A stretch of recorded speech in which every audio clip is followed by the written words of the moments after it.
Hello, Acres of Diamonds audience. Welcome back. I am Scott Gibbs, co-founder of Acres of Diamonds with DJ Ligori, Bruce, I have no idea where he is. All I know is it's a Saturday afternoon that we're recording this. It's sunny out, it's beautiful out, and he's not here. So I would imagine that he's on the boat somewhere, probably with Tony Nigrelli or Nick Ross or some of those characters and causing mayhem, but obviously much too important uh, of goings ons to be with us today. And so we're going to have to make the best of it and show him what professionalism is all about, Bruce. We can do that. All right. So Bruce Whitmarsh is the father of a friend of Marcus's, Ryan Whitmarsh, and Bruce and I have become friends over the last 5-6 years.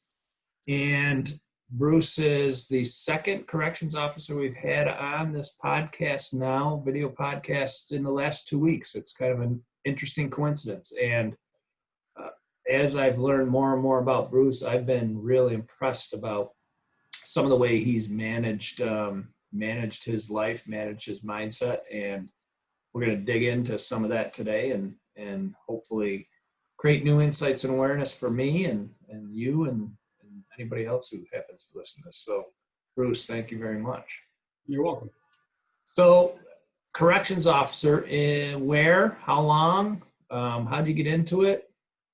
Well, I always wanted to be in law enforcement. Took many road patrol tests in state police and Rochester Police Department, and even Secret Service I took an exam for, and I opted out of that option when I had the chance. And sometimes I wonder maybe I should have gone that route, but I'm happy for the way it turned out.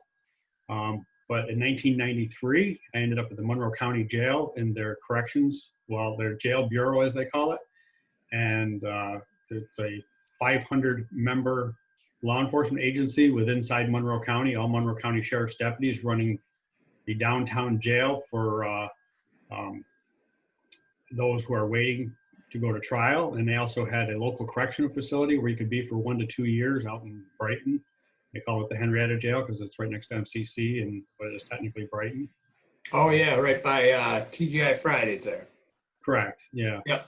So we worked, we had jail deputies at both locations. We also worked at the Rochester Psych Center. If we had anybody over there who was temporarily incompetent and waiting to see if they could stand trial, they might be in the Rochester Psych Center, and we would staff that as well. We'd had sheriff's deputies working side by side with State Department of Health officers inside a hospital environment as well.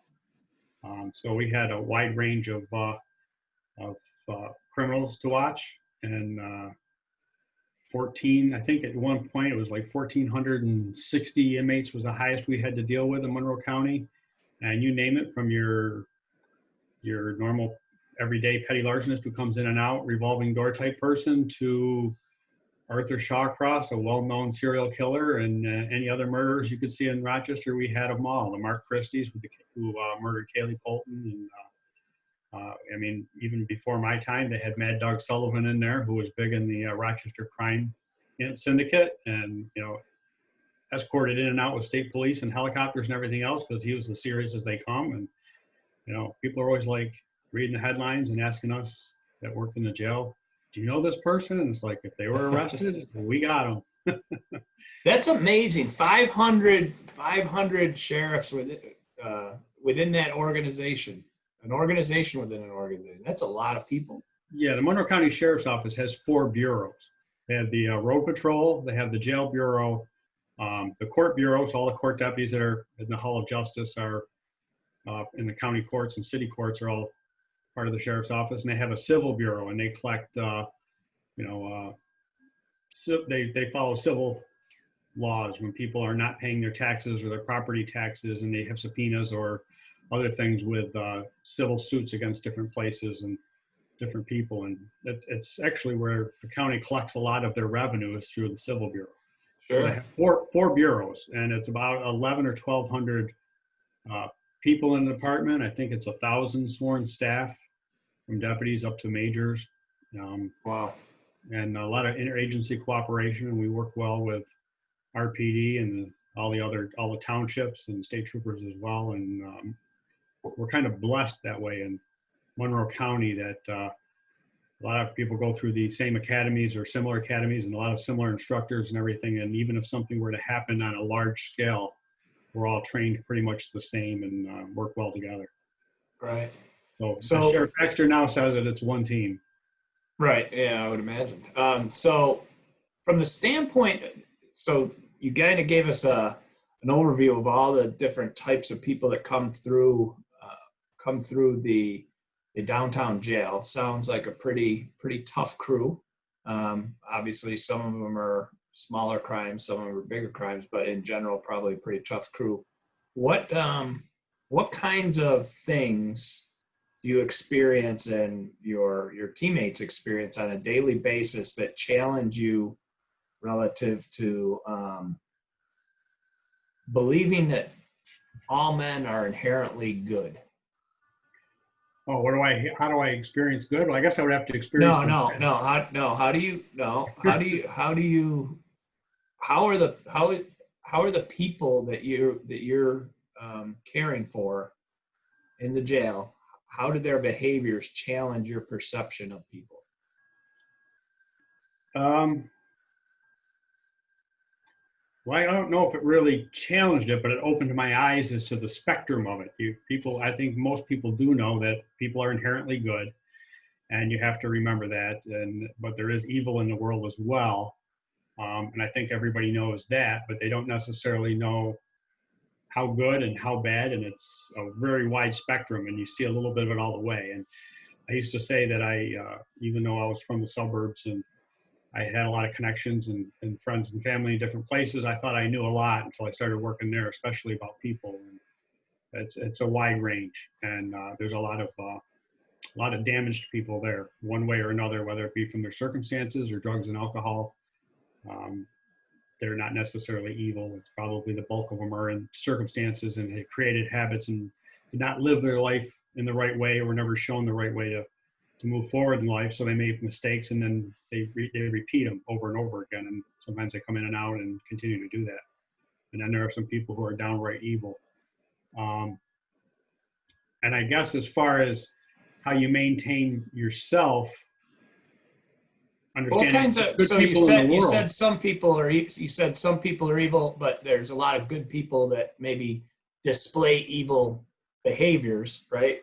Correct. That, I mean, they're inherently good, right? I believe what you believe. I believe that 99% of people are inherently good, and circumstances dictate that we see evil behavior sometimes. But what are some of the evil behaviors, I Well, guess? I guess that's what I mean with the spectrum. It's the difference between evil behavior and bad behavior. You could take a student in high school who acts out in the classroom on a regular basis, and most adults know these days that even when a teenager's acting out, it's not because they're bad. It's because they're looking for positive reinforcement on their behavior. They need some sort of attention, and even being disciplined or being addressed by an adult and that sort of thing is a form of attention. So it's positive reinforcement to the behavior that they display.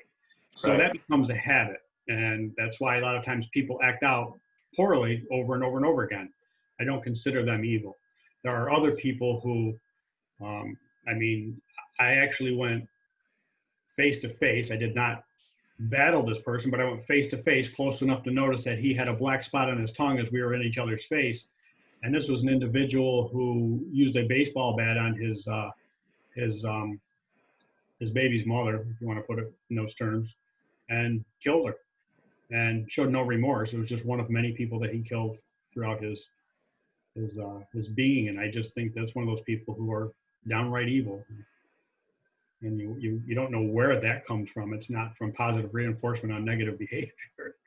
right. That's evil. Um, Yeah, and so the good people, I guess, I would bet that you got pretty adept at seeing good people acting poorly. To your point, to get attention, right? To get that certain behavior reinforced. Did that make you? How that make you feel? Like it make you sad to see what you believe is an inherently good person behaving poorly, such that he or she put themselves in trouble? Not at first. When I went in, I was young enough. I was still at that age where um, I felt like I was invincible, like young teens are. as they come into adulthood, they're invincible. It's not going to happen to me. And I think most people get into the law enforcement career for the idea of helping people, and we're fixers by nature. And of course, during the beginning of our training, we're taught how to take control of a situation, control ourselves before we control others, and then we learn how to deal with other people. But the reality of it is people are so different. They fall across such a different spectrum that there's no one way you can deal with any one person. And you can go into a situation where somebody's having their own personal crisis. And if you go in there like you're ready to do battle, you could be making a situation worse.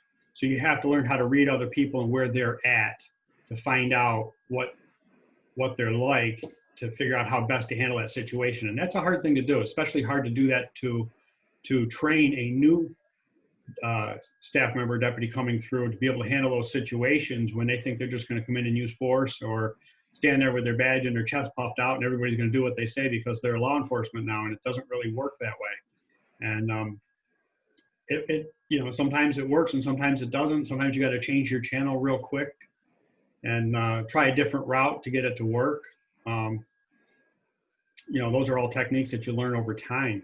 But it has to do with the level of crisis that the person you're dealing with is in. And you don't know that at the beginning. It takes time on the job to really understand that. I find myself having more sympathy for the people that are incarcerated at the end of my career than I did at the beginning of my career, by far. What do you think caused that shift? I'm not really sure. A large portion, I don't know if it's large, but to me it seems large, but everybody goes through something in life. And I've had many things happen to me throughout the course of my life where it's made me take stock in what I have. And when I do that, I start to become more grateful.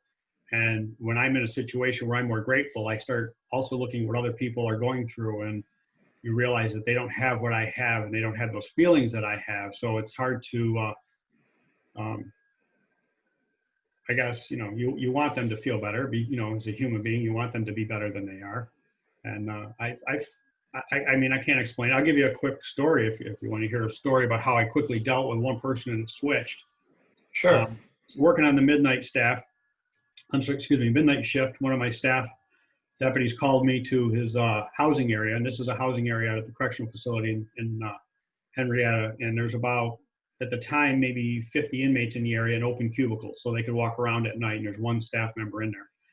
And when he called the sergeant to his area, I responded down there to see what's going on, and when I walked in, there was one inmate leaning over his desk in my officer's face, getting belligerent and being very loud. And my concern usually when that happens isn't like I'm really concerned for my staff member's safety, because he would have handled himself just fine. But a small problem like that could become a big problem real quick when it's 1 or 2 o'clock in the morning and nobody else is in their cubes, and you start waking people up. It could go bad really, really fast. So the first thing I did is I asked this gentleman to stand up and back off my deputy, and we closed the gap on him, and we got a little bit closer, and my hallway staff that came in with me on their own, because that's the type of people they are, they came in with me. And this guy stood up and he started being loud, and he basically was ready for a fight. He wanted to fight somebody. And during his rant, he yelled out that I'm not supposed to be here. This isn't what's supposed to be happening. I'm supposed to be rehabilitated. And my first response was, well, that's good, because we're about to rehabilitate the shit out of you. And when I said that, he backed down and he realized, wait a minute, I'm not going to win this right here and everything. And then he started talking about what he's done for our country and the type of person that he is and why he shouldn't be there. And I thought he was going the route of what they call sovereign nation. There's people in our community these days who believe they do not follow our laws and rules. They are under a sovereign nation that goes all the way back to like the 1700s. And they'll sit in their car and think a police officer has no authority over them whatsoever, and they can do what they want to do. And I thought he was one of those type of people. And he was claiming that we had no authority over him. And as we escorted him from the unit, where he was being disruptive to everybody else, of course, we wanted to quell that situation. We got out in the hallway and started leaving. I said, so you're one of those people, you're going to be like that? And he's like, no. And he got into the idea of what he really was, is he was a veteran from war. And while he was in, I believe he said, it wasn't Kuwait. It was maybe it was Baghdad, but he suffered a head injury when he was there, and he has PTSD. And I'm not sure why he was actually incarcerated, but I think it had something to do with his children, and he was charged with something about the welfare of a child or something. I don't know if he was doing something wrong or shouldn't have been, or not taking care of his young child, but he was very stressed. And as it turns out, he really was ready to fight that night because he was really suicidal. And he just wanted to take on anybody and everybody. Within maybe 15 minutes, we had him down to the nurse's office in the facility, and I was talking to him. And now he's in tears crying to me, telling me his whole story. And I sat there patiently and listened to him and found out where he was coming from. And we handled the situation and had him relocated to another area, gave him a private room for the night. And it all came down very, very quickly. It could always go bad, but it can go the other way.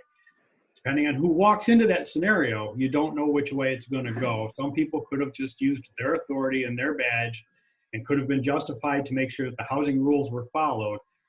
But in the end, I had this guy in tears thanking me for everything that we did for him. And that's kind of where you can see how everything can go in different directions.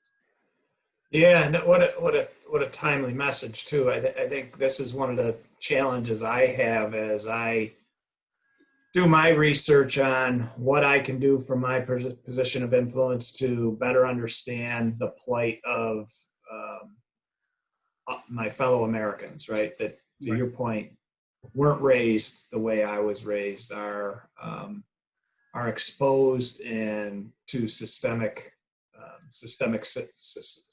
situations that give people less fortunate than me not the head start that some people get, right? So that's the reality. I mean, we don't all start our lives in the same situation, right? We don't start at the same starting line. There's some that start ahead, some that start back, and it's a challenge. So I'm trying to figure out how to help more people start at the same starting point, so we have the same ability to get to the finish line. It's going to be hard.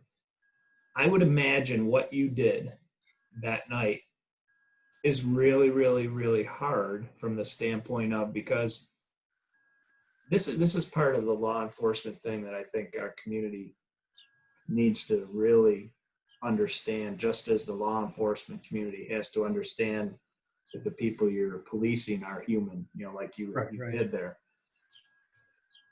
Yes, this situation ended up great, right? What a wonderful ending, but inherently you took some risk, some personal risk and your experience allowed you to read that situation such that that man will probably always remember you, right, for that kind moment, right? To your point, that could have gone south, and you would have been legally within your rights to behave differently. Right. And that man wouldn't have great memories of you. You'd have the opposite memories, right?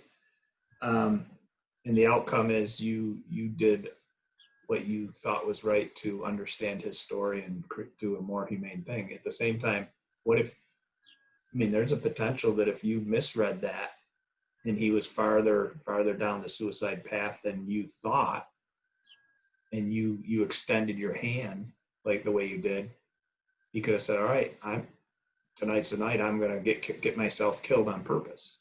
Right. And as you navigate learning other people's stories, I encourage us all to think about it the way you do that. Bruce, you have your story, right? I don't know your full story, right? I have my story. You don't know my full story. We all have to do more of that. And there's going to be some inherent risk, I think, to that.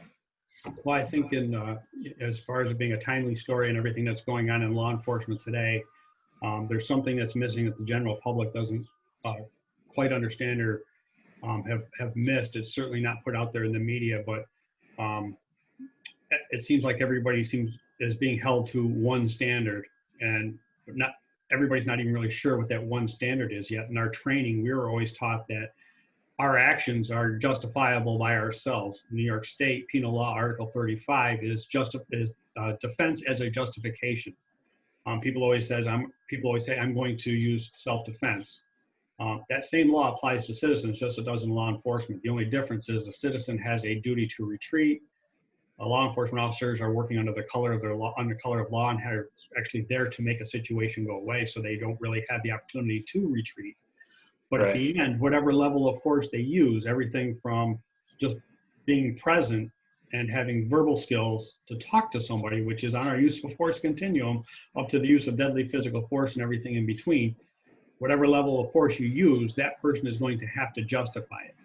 Justification now becomes on the onus of the person using the force. It's not placed on the actions of the person who they used the force on. Doesn't matter what they were doing, you have to justify why you did it.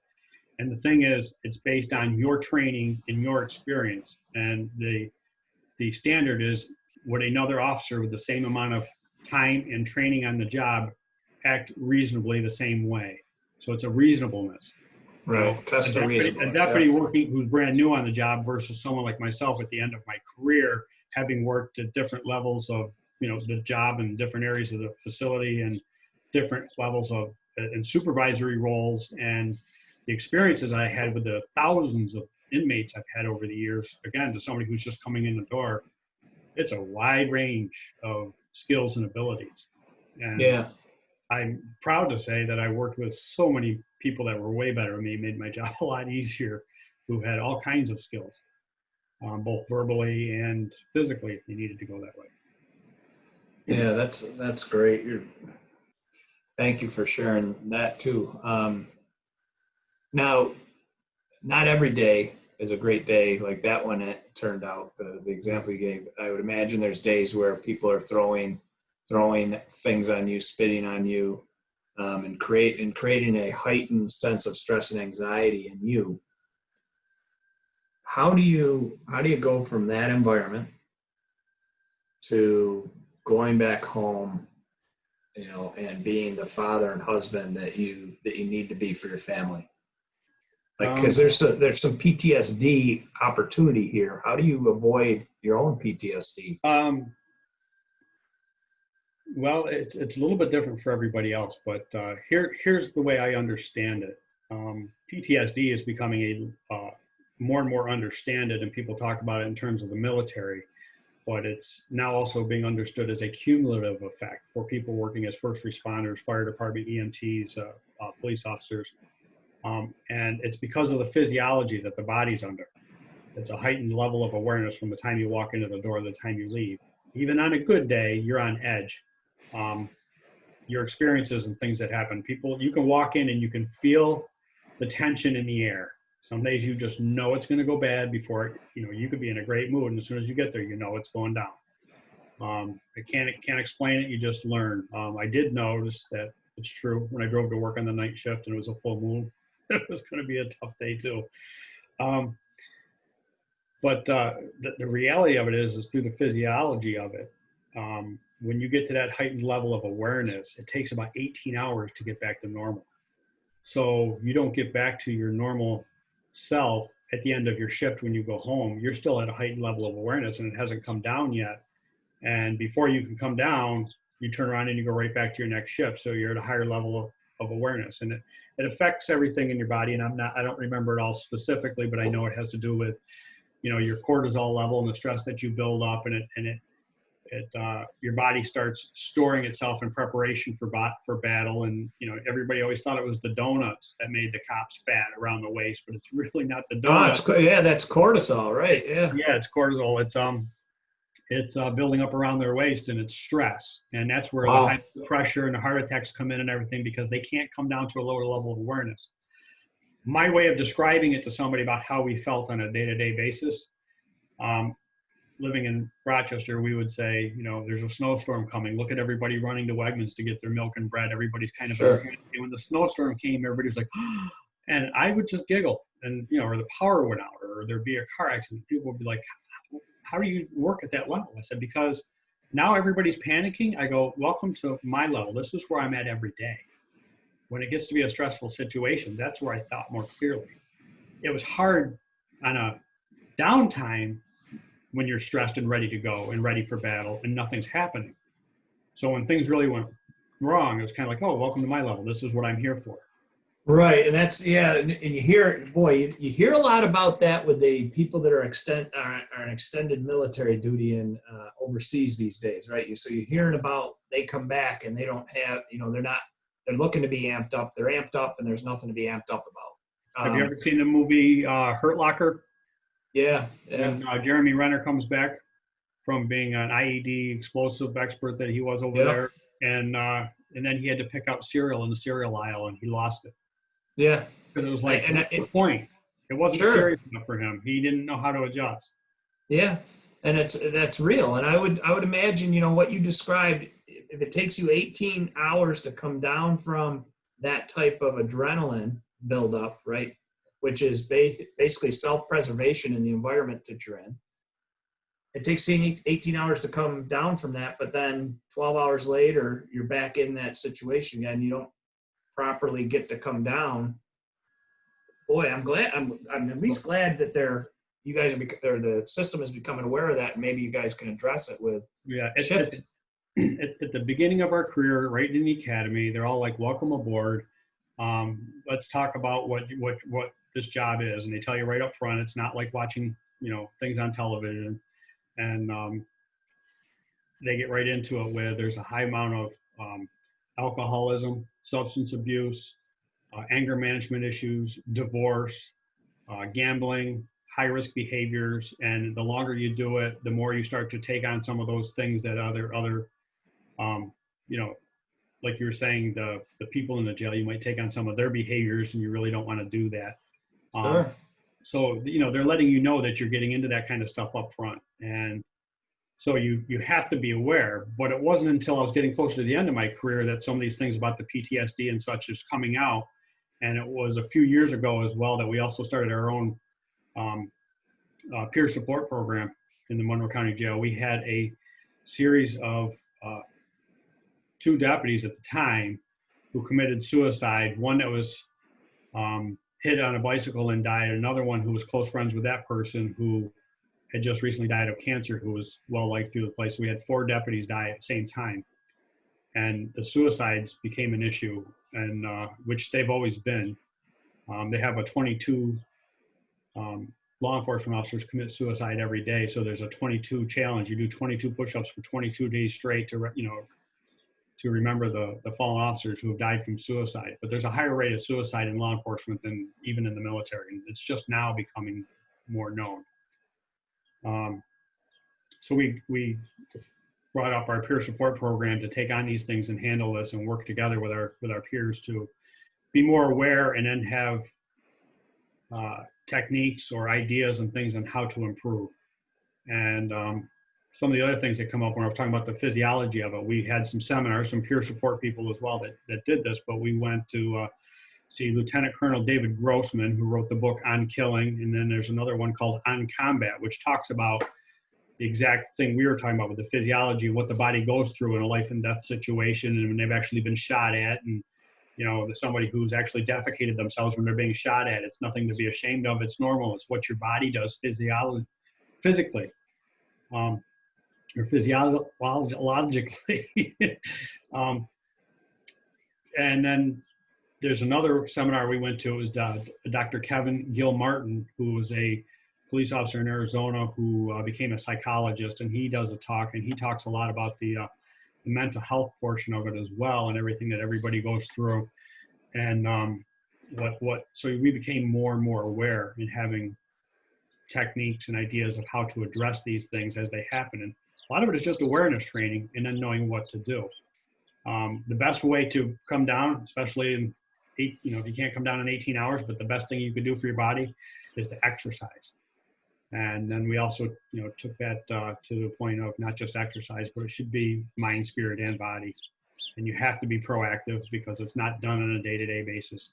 You could do 100 things good on your job, and then your supervisor is going to remember you for that last bad thing you did. It's always, that's the case for everybody. I think everywhere. You're only as good as your last mistake.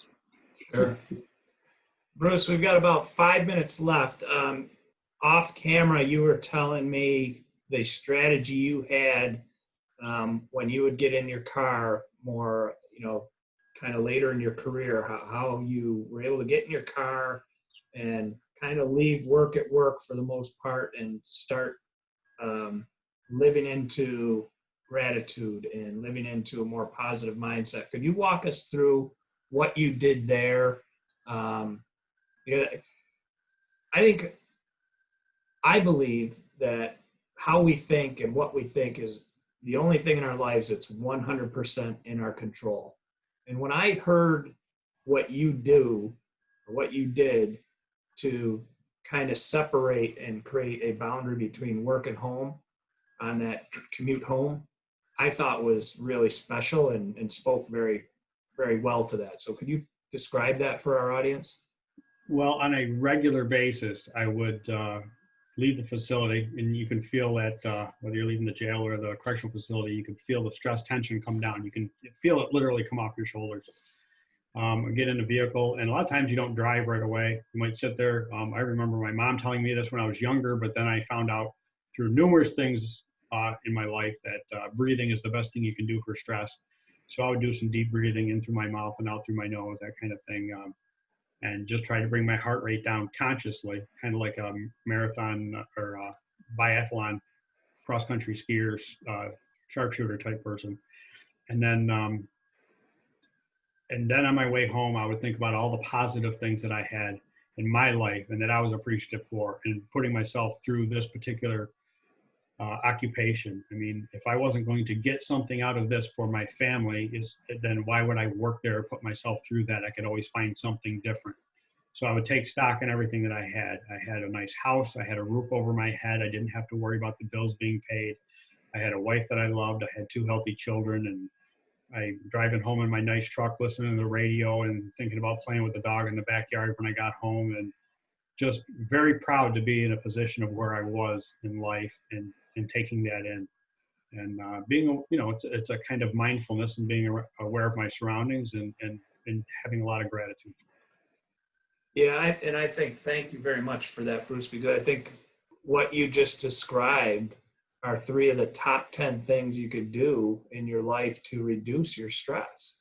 The mindfulness, the deep breathing, the gratitude, and the conscious decision to not think about the conditions at work anymore. They, kind of leave those in the rear view mirror, if you will, and now focus on moving forward and all the different things you have to be grateful for. That's intentional, it's deliberate, and we all have that power. We all have that power. I'm not sure all of us know we have that power.